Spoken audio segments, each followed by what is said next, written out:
MDH ಚನ masala. ಈಗ ಕಡಲೆ ಇರಲಿ, ಹಲಸಂಡೆ ಬೀಜ, ಕಪ್ಪು ಕಡಲೆ ಅಥವಾ ಬಿಳಿ ಕಡಲೆ, ಎಲ್ಲವೂ ಸ್ವಾದಿಷ್ಟವಾಗುತ್ತೆ.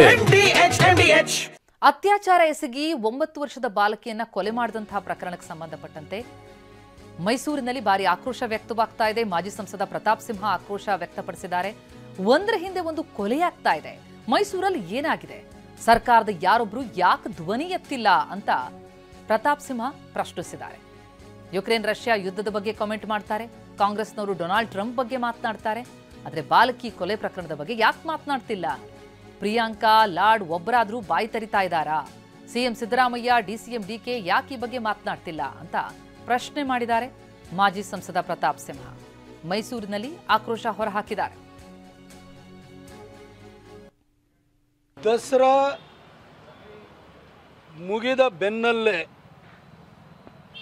ಯಾವ ರೀತಿ ಗೊಂದಲ ಸೃಷ್ಟಿಯಾಗಿತ್ತು ಅನ್ನೋದ್ರ ಬಗ್ಗೆ ಸಾರ್ವಜನಿಕರು ಆಕ್ರೋಶ ವ್ಯಕ್ತಪಡಿಸುತ್ತಿರುವಂತಹ ಸಂದರ್ಭದಲ್ಲೇ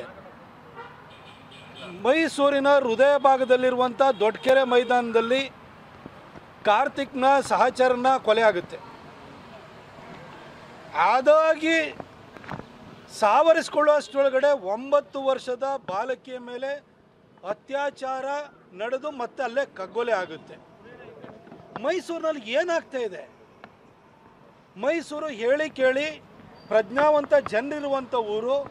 ಇಲ್ಲಿ ಕ್ರೈಮ್ಗಳಾದರೆ, ಎಲ್ಲೇ ಒಂದು ಸಣ್ಣ ಘಟನೆ ಆದರೆ ಮೈಸೂರಿಗರಿಗೆ ನೋವಾಗುತ್ತೆ. ಒಂದು ಒಗ್ಗಟ್ಟಾಗಿ ಯೋಚನೆಯನ್ನು ಮಾಡ್ತಾರೆ. ಇಲ್ಲಿ ಸೆನ್ಸ್ ಆಫ್ ಓನಿಂಗ್ ಇದೆ, ಬಿಲಾಂಗಿಂಗ್ನೆಸ್ ಇದೆ.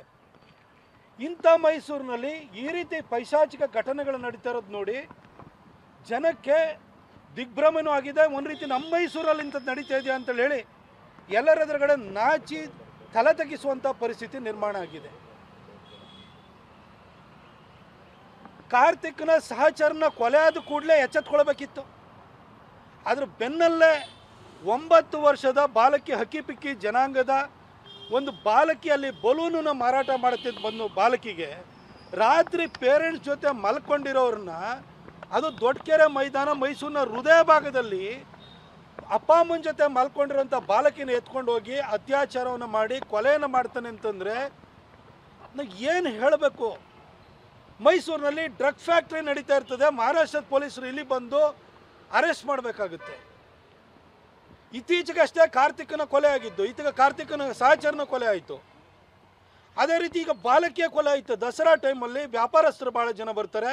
16 ವರ್ಷದಿಂದ ಆ ಬಾಲಕಿಯ ಕುಟುಂಬದವರು ಬರ್ತಾ ಇದ್ದಾರೆ, ಹಕ್ಕಿಪಿಕ್ಕಿ ಜನಾಂಗದವರು ಬರ್ತಾರೆ, ಬಲೂನನ್ನು ಮಾರ್ತಾರೆ. ಇಲ್ಲಿ ಭದ್ರತೆಯನ್ನು ಒದಗಿಸಬೇಕು, ಅದ್ರ ಬಗ್ಗೆ ಗಮನ ಹರಿಸಬೇಕು ಅನ್ನೋದನ್ನು ಈ ಸರ್ಕಾರಕ್ಕೆ ಗೊತ್ತಿರಬೇಕಲ್ವ. ಇವತ್ತು ನಮ್ಮ ಪೊಲೀಸ್ ಇಲಾಖೆ ನಾನು ದೂರಕ್ಕೆ ಹೋಗಲ್ಲ. ಯಾಕೆಂತಂದರೆ ಈ ಘಟನೆ ನಡೆದ ಕೂಡಲೇ ತಕ್ಷಣಕ್ಕೆ ಆ ಅಪರಾಧಿನ ಬಂಧಿಸಿ ತಂದಿದ್ದಾರೆ.